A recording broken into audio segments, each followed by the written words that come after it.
Imagine if the next great solution is already in the mind of a young person. The average age for African presidents and heads of states currently sits at 63. Now, despite the perception that Africa is the home of old leaders, this is actually the exact same age as the global average age for leaders, according to Pew Research Center. Well, what makes Africa's case interesting is the fact that this average is made up of a huge range. You have Ibrahim Traoré at 38, Paul Biya at 93 in Cameroon. So could it be that this average is more mathematical than it is a true reflection of our lived experience? Well, let's bring it home here in Nigeria, where President Bola Tinubu is 74 years old. His closest competitors for the upcoming 2027 presidential election are 64 and 79. So that means the average age of the frontrunners in the next election is 72. What a contrast from the fact that 74% of Nigeria's population is under the age of 34. When you listen to local politics, infantilization is the norm. The president, the father of the nation. The first lady, now mama be this so. Is this a cultural phenomenon? Is it a classist phenomenon? Or are the nation's youth simply more interested in contesting for TikTok views than votes? Well, one of my favorite Igbo proverbs says, "What an old man can see while sitting down, a young man cannot see even if he climbs a tree." Is it possible that young people have also bought into this philosophy? Well, nevertheless, with the youth having the numbers and now the voice, even if it's on TikTok, one starts to wonder whether youth exclusion is still by design or is it now purely by choice? Well, today we're going to be joined by somebody who's got the pulse of the youth of the nation at his fingertips. That's Audu Maikori, former record exec, now turned politician. He's going to be right here with us on Unpacked with Vimbai. The road to Aso Villa 2027 begins right here. So, Audu Maikori, music exec turned politician. But there's a lot of people like that. Wyclef Jean did that, right? How does that work in Nigeria? I'm not a music executive. You were at a point. I'm an entertainment executive. Okay. But you started as a music exec. I started as an entertainment executive that worked in music. Okay, fine. But beyond that, I'm an attorney. Primarily, I'm a lawyer. So that is the fundamentals of everything that I've done, right? And I think there's a lot that led me to the music, in a sense, not the other way around. So transitions, how do you move? I think in life you move from, you keep progressing, right? Like you keep moving from one level to the other. And then I've always been about like solving problems. So I always find like it's something challenging and interesting that I want to tackle. And earlier in my career as an attorney, I did litigation. And I found litigation was just took too many years, very boring. And so I was more interested in the commercial aspects of law. And that kind of led me to deal structuring. And then I moved into leasing. Then I moved into like PPPs and things like that. So a lot of that was, okay, solve this problem, solve that problem. And I think that for me, Chocolate City was another problem to be solved. Because you have a very young demographic, very talented, but with no structures that support their creativity. And I thought it was an interesting problem for me and my partners to solve. And we all were in agreement. So like, hey, why not? So 10 years after that, I left the music industry and I moved now to develop the group structure. And 10 years, which was last year, later, that's 20 years now. I think I've done what I need to do. And I've also groomed the leaders. I've also put in the structures. So it is time for them to fly. Do you think it's possible to be a Nigerian politician without having a legal background? Because my goodness me, in the past couple of years, since I've been working in current affairs in Nigeria, the amount of legal knowledge I've had to absorb, the amount of sections of the Constitution that I now know off the top of my head is very concerning for somebody who's never sat in a lecture, in a law lecture before. So is there some sort of, do you think that the pipeline for leadership in Nigeria looks better for you if you have a legal background? I don't think there's a correlation. Really? I don't think so. Nyesom Wike, Seriake Dixon, those are the names for some strange reason. Those are the two names that come to mind. But anyway, there's so many more names though. No, there are quite a few. But I would say that it doesn't really matter, but it does enhance. You see, so I come from a family of lawyers as well. My father's a lawyer, my brother, my sister did like a criminology degree and things like that. And I find that what the law does for you is a strong foundation across every single transactional or human relationship. So that fundamental does help you in sorting out things. But I don't think that is a test of how well you do. Obama is a lawyer as well. Well, I specifically said Nigeria because, Nigeria, we deal with lawfare here, which is the use of the law as a weapon of war, unfortunately. And you find, I might be wrong, but it seems like those who are able to navigate all of the plot twists that are thrown from all sides, by the way. It's not, nobody has a monopoly on that. It's all sides. And those with the strong legal background tend to navigate. It's an advantage. There's no doubt about that. I mean, I remember my first boss. I used to work with Chief Afe Babalola. That was the first job I did. And at the time, he had the most powerful law firm, probably one of the most brilliant lawyers Nigeria's ever had. And he said something to me. He said, lawyers and doctors have the same job. They both save lives, right? And I found that very powerful because the truth is a fundamental understanding of the law and its application, both negatively or positively, depending on where you sit, is the difference between jail time, between a financial award, between prison time, or just, total frustration in your life. So there's no doubt that it's like saying, a knowledge of a great grasp of math will help you if you are going to be a CFO of a company. So the difference with law is that it applies to every cadre, every rank in that same company, because there are laws that guide those relationships. So understanding that gives you an edge, like a small edge. Do you think our laws are ready for the next election? Of course, I'm talking about the Electoral Act, but, again, so many other sections of the Constitution are getting thrown into the works. I mean, I discovered Section 225, Section 287, hierarchy of the like I said, I know way more than I'm supposed to know. But just a few. I know it's not why we're here, but because you mentioned lawyer, a light went off in my head. Do you think our laws are ready for the next election? I think that the evolution of law in itself, there's no permanent law that covers everything because things keep evolving and changing, right? So I think the fundamental problem we've always had is the ability to pivot when the law no longer serves us. The judicial process, the legislative process itself is a whole piece of work. One would have thought that by now we should have done a constitutional conference. Another one. We've had so many. A constitutional conference that actually is implemented with the reviews, so that we can update this contract that Nigerians are bound by, which was crafted by a military regime, and they did the best they could. Now, the Constitution itself makes the process of updating the law sometimes very cumbersome. And I recall that I worked on the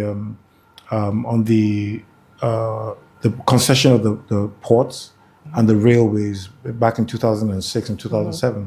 And one of the things that we had a problem with concessioning the Nigerian railways was the 1955 Act, which only got changed in 2000 and something. So we had to navigate how best, and we thought about, okay, let's go to the National Assembly. How long does that take? First reading, second, that. And so there are many laws that will never see the light of day because, like in any other country, there's also the lobby. And it's expensive and it's cumbersome. So you find out that most people have to find ways around it. And that's why if you have if you look at a lot of these laws are set up like, say, the ministry, you'll find that the minister has powers to make regulations. So if there are ways to make those changes through regulations and not acts itself, then you might have much more updated laws. I mean, think about a Copyright Act, for example. How many years did it take for a Copyright Act to pass?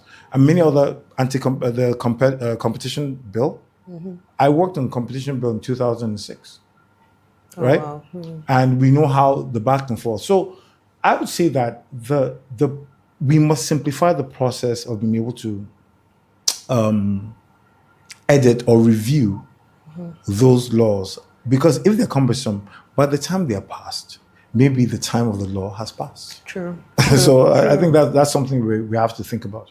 But Audu, one of the issues I think is that when individuals, leaders are out of government or not yet in the system, we hear these kinds of incredible, Ideas. very visionary ideas. And then when they get inside, they start telling us, politics, what do they say? They say we campaign in poetry and govern in prose, right? Yeah. You had intention to go to the House of Reps, right? Yeah. What happened to that? Because I saw posters for you. I even reposted one of your posters. Oh, yes. Well, bravo. I had to take it down because then I realized that you couldn't be partisan. I looked partisan. Yeah. I support the individual, but there's bigger politics at play. But I mean, that's exciting for me, especially because you're not so young, but youngish, youngish person coming in, fresh blood, somebody who's not part of the system. What happened to your run? My run. So, I mean, there are two questions you've asked, but let me start with the run. The run was an amazing experience for me. So you ran? Yeah, I did. I ran. Okay. I ran. And it was a very, very successful run. The proof of it is not in social media, right? Of course, the numbers were great in social media. I had calls from literally everywhere in the world saying, "Oh, wow, you're running. Send us an account and let's set up something." And I said, "Wait, when I get the primaries, we can set up all that, the whole structure." So from perception standpoint, on the social media part of it was great, but that's not politics. And I think this is what we conflate. The real politics was the ability to go to 21 wards in my constituency, sleep in the villages, wake up with them, go through the problems that they're going and sing for myself. And by the second ward that I visited, what I found out was that many people with much more money and probably much more experience had come before me or will come after me. And what's going to be the spiel? Oh, we'll do boreholes, we'll do this. And I decided a different path. My path was feedback. So we'd have the initial conversation. Yeah, we know who you are. You've not really been around. What's up with you? And my question is that, what's up with you? What problems do you have? Give me two things that would change your community. And I didn't focus on the old people. I spoke with the youth leader and the women leaders. That's the only two people I spoke with because I'm interested in what the young people who are the future need. I'm also interested in what the women need because they are the foundation that holds that future together. So if women are empowered and they're given the things that they want, and it was interesting. I have a whole list of the things, the top 2 items across 21 wards. I have the dashboard. I have the feedback. And I realized that even if I didn't win the main election, there are things that today I can do very comfortably. But what I didn't have before was the knowledge. Now I have the knowledge. Now I've had the network. I can now rally around my network to say simple things. A community needs 2 boreholes. For what? Because they're drinking water that's killing the community. I went to one ward. This was really sad. And this ward, I was asking the woman leader, and she said that their healthcare facilities are not working. They don't have equipment. They just have this shell of a building. So much so, a lady was on her way to deliver a child, and the nearest hospital or clinic was about a 35-minute drive. Of course, she doesn't have a car, so she run to go and get a bus, and she delivered on the road. Baby survived? Yeah. Mommy survived? Everything is fine. So it was so touching. And so I spoke with the guy in charge. That is the local government chairman. I was like, okay, so what is the problem here? They said, well, they've been trying to reach the federal government. It's small things. It's not a lot. And we've actually done something about that now because we spoke with the member in the House, we spoke to the chairman, and now there's a NGO that's going to do something about that. But I just feel like if every single one of us did reach back ourselves to find out what is up with our people, we can all contribute to that growth. So for me, it was an amazing run. But at a point in time, it now came to the party politics itself, and which was, okay, what is the strategy across board for the party, right? And I'm a bit of a not a bit. I am a loyalist. I entered the race not because I felt I was the best person, but I felt that I was one of the better people who were going to run. And the party looked at the whole machinery and said, "Look, we're going to have to do a consensus." And consensus is another type of democratic practice. And they said, "Look, it made sense for the incumbent to retain it for one more time. And we would like you guys to get involved in some of the great work you're doing." And I conceded. And I stepped down. That easy. Yeah. Because, I mean, you have a lot of people who refuse to concede. Yeah. And I don't know how far they... And Do you think were you comfortable with the incumbent just being anointed just like that? it wasn't my decision. It wasn't a solo decision. It was a collective decision strategically. Because you see, in the game of politics, this is the other thing that you don't know until you get involved in, is that there's no party in the world that there isn't some kind of consensus. Obama didn't emerge because 5 billion people voted for him. It was people at the party that said, "You know what, this is the best guy to go." Now you have a choice. Do you want to be egotistical and say, "No, I must be the one"? Or do you want to go, and that's democracy, right? Those are principles whereby they say, "You know what, we want this guy to go."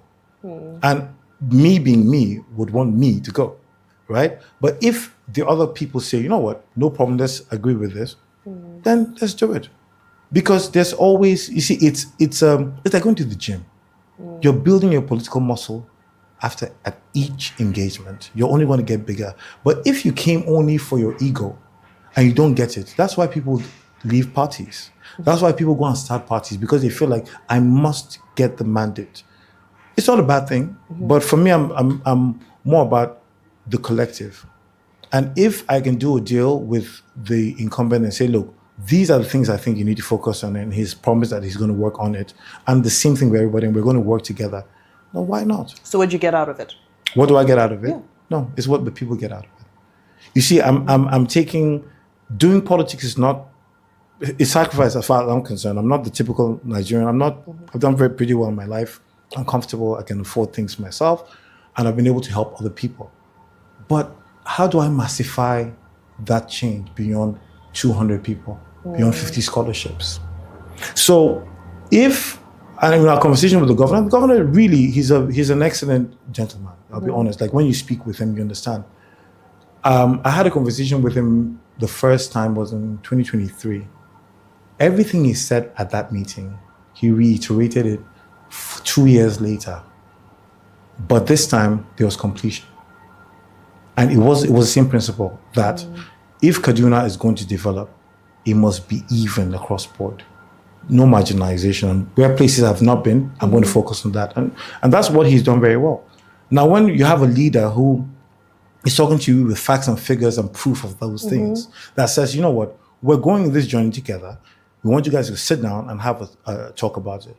Then the sense of self has to drop for the greater good. And for me, that's what I'm all about. So I'm grateful for the experience, and I'm excited about the opportunity to work with the incumbents, with the senators elect, with the governor, with the whole administration, to build my community and to add value. Until it's your turn. Yeah. Until it's my turn. You can't beat the system. You can't. I've been of the opinion, I've said it very clearly, that Nigerians have a software problem. I repeat, it's a software problem. It's what is installed in us, that's instilled in us, that drives how we behave when we're in this place. So you have it too? Of course. I'm Nigerian. So when you get in there, you're going to act the same way everybody else does? No, let me land. I haven't landed. Oh, will your system glitch? Let me land. No, let me land. But we've seen that these same Nigerians, when they go to other places, they update their software to match whatever is, and then they behave, and then they become very excellent and very successful in other parts of the world, right? So the question then is it unique to Nigerians? No. That is why Americans are Americans and British people are British wherever they go still. They'll adapt, but they're fundamentally the same thing. So it's a culture thing. Now, what is the culture that we have absorbed in this country? I think that the average Nigerian is not taught to thirst for excellence. They're taught to just do the minimum for the maximum return. very fundamental. And that is because the system has broken down. And it's hard for you to beat the system. Statistics show really clearly that if you put a child in an amazing family in a bad neighborhood, it's more likely than not the child will be affected more than by the neighborhood than the family, because the neighborhood is bigger. So when young, smart people go into government, they come in with the vim and the vigor, and then the system hits them. And because the system is overwhelmingly so, what happens?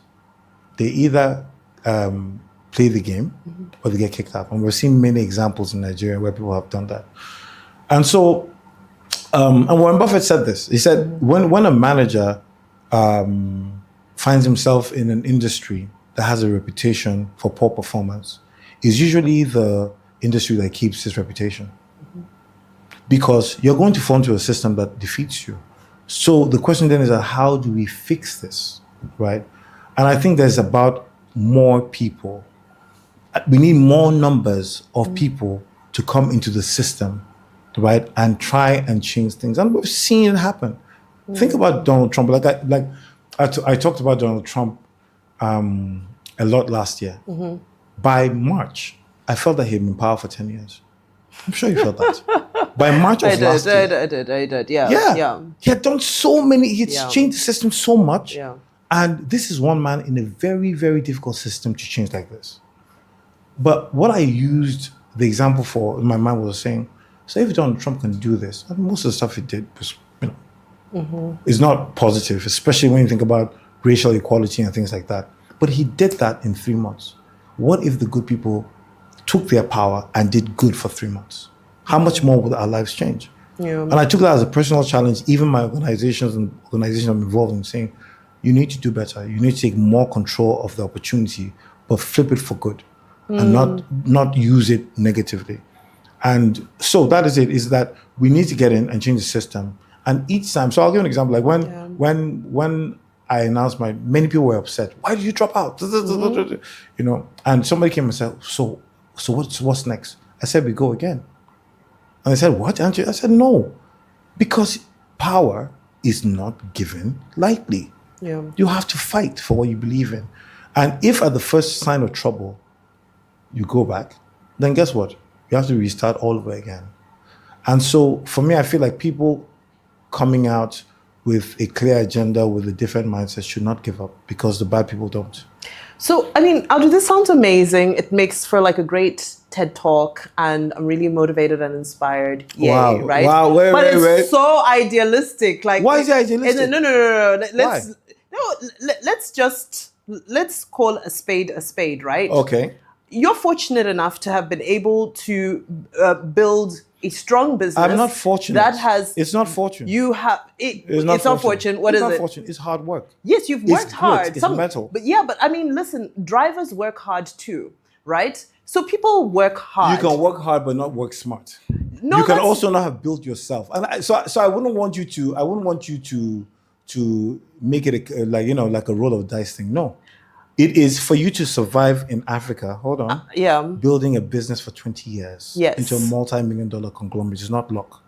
It's hard work. It's grit. Yes. It's a function of the principles and those principles are the things that are going to guide what I do in politics. Okay. It's not going to be any different. It's going to be the same thing. It's not going to be any different. Fine. Let's talk about one of those wards in Kaduna. What's the name of the constituency? Jaba Zango. Jaba Zango, Kaduna, right? Yeah. Let's talk about that child that was born in the street because the mom couldn't get to the hospital and.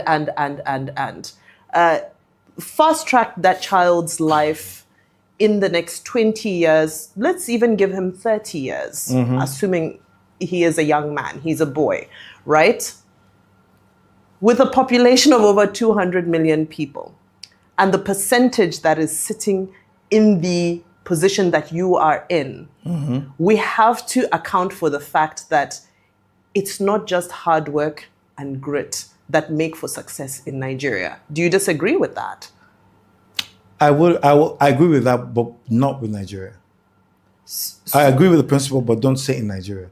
Just across the world. Okay, fine, anywhere in the world, but it's harder in Nigeria.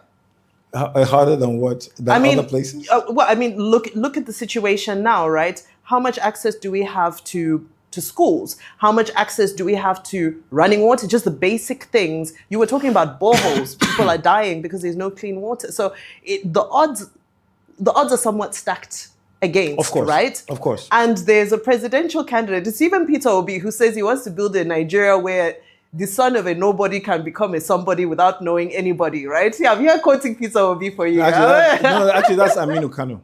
Okay, so he quotes Aminu Kano, right? Yeah. And in all of this, I say, well, it's easy for you, Audu, to say that, oh, I'm not going there for the money. You've built a business. You've got your investments. Your daily bread is not your problem. I have to say, by God's grace, that's not your problem. Of course. But there's a lot of people who look at politics and look at how people have gone from motor parks to the highest offices, rubbing shoulders with the most important people in the country. And it looks like a pipeline to wealth, power, and success. Of course. So the majority of the people are the people who are looking for daily bread, and politics is a means to that. So when you wake up and say, oh, we're going to change the world, and, one thing at a time, we're all going to do something different, and we're just there to serve, aren't you outnumbered? So I'm not sure what your point is, because what you're saying to me, let me just throw it back. You need numbers. Yeah. No, so what you're saying to me is that for you, politics is a means to an end, which is stupendous. Not for me, work. I'm just saying for many people who participate in politics anywhere in the world, but we're focusing on Nigeria. But I can't account for that. You see, you're having an interview with me. You're not talking to the people. I am saying. So I'm talking to a lawyer. I am saying. Yeah. Go ahead. So you see, again, the question was directed at me. Yes. And I told you why I'm running. I told you what guides what I do. Right from the beginning, I've established you who I am. I can't speak for other people. I can't take the responsibility for whatever people. Some people go into it purely because they want power. Some people go into it purely because they want a name. Everyone has, and there's nothing wrong with each aspiration. For me, the fundamental difference is this. What did the people get out of your stewardship? That's the most important thing. No matter how you look at it. Now, I'll give you an example. Let's look at Nyesom Wike. Interesting character, right? Speaks a lot of things. People think he's a bit crazy, all sorts of things. But in that madness, he has done a lot to the infrastructure of Abuja that's not been done in the past 13 years, right? With every leader, there are good sides and there are bad sides. The people of Abuja will remember that a poor, derelict little hamlet somewhere has now become an expressway and their property value has gone up. And that is impact. And I think that there's this notion that there's this one person who solves all the problems. No. There are many, many problems to solve. Take the one you can solve and solve it. You talked about the average person who looks at politics as a means to an end. Why? Because that's the only thing that looks lucrative. Right? Why are people going to music and jumping up and down? When we started working in the music industry, it was a joke. Why doing that? Because it's a means to what? An end. The basic survival instinct of a human being is to stay alive, take care of your internal needs, and take care of your family. Fundamental. And that's what governance needs to go back to. So providing basic critical infrastructure, the ball holes, but really doing it based on what the people need, not because of that contract you're greedy for. I think that's what people care about. So do you think that if you were to rank performance and character, what should we choose? Because candidate selection, you would choose a candidate who performs over a candidate who has a better character but performs less. Yes. Well, okay. No, I'm clarifying it. Why would I? No, because some people are there's a moral argument, right? People are saying, well, the leaders are inspiring the young people of tomorrow. They're creating tomorrow's generation. So if you're all performance and poor character, then you're just replicating a series of people with poor character who might not be able to perform at the same level that you did. The question you have to ask yourself is that, what were you elected to do? Be a nice speaker, dress well, and inspire people? Or is it to provide the infrastructure that they need? Can Nigerian leader be both? Do you think we've ever had both? Yes. Okay, who is both? Obasani is one of them. Oh, okay. It's a very good example, and it's well tested. It's not politics. Yeah. It's just and people ask, oh, why do you live from APC? Because a party is a platform, and the leaders in the party determine where you go to. If I was in another state, I probably would not be in APC. Probably not be, because politics is local. You have a state where you've had PDP being the dominant party forever and ever. You literally couldn't win. In the past years of the previous governor, El-Rufai, APC won nothing. Apart from the main thing, the House, the reps, was PDP. Because people just felt that what PDP did for them, in spite of the corruption of the PDP, was long-lasting. The roads, they still boast about the roads that were done in McAfee's time. Now you have a guy who wakes up and says, you know what? I'm not going to talk too much. I have a debt burden that I need to fix, but let me fix even the... And that is where you juxtapose an El-Rufai with him. You see, El-Rufai is a project manager. He's not a leader. Obasani is a leader and also is showing the development through that leadership. But I thought a project manager has more to show on performance and a leader has more to show on character, which kind of flips around our earlier analogy. No. You said, can you have both? Both. And I'm giving you examples of the fact that if you demolish a piece of land just to prove that this is part of the master plan, that's good. But how do you ameliorate that? Because your keeping to the master plan is basically, or fundamentally what you should do. But the people they are displacing, do you know who they become? Armed robbers, hooligans, because you have displaced them. So what was your plan for those people? And I'm saying that you have a governor who's there now, and he has brought people that never used to talk together. And he's showing that every word he said around the development, and he's doing his best in a very difficult time.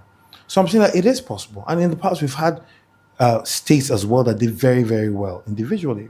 You're talking about Alex Oti, a great example of a leader as well who's doing things. Now, I just want us to do something different, though. I want us to be able to cascade this leadership criticism down to the grassroots. Because it seems like when you're the president takes every blame in the world. They said even if somebody is impregnated, they blame the president. Yes, everything is wrong. And isn't that the weight of leadership? I was going to say that. I was going to say that the buck stops somewhere.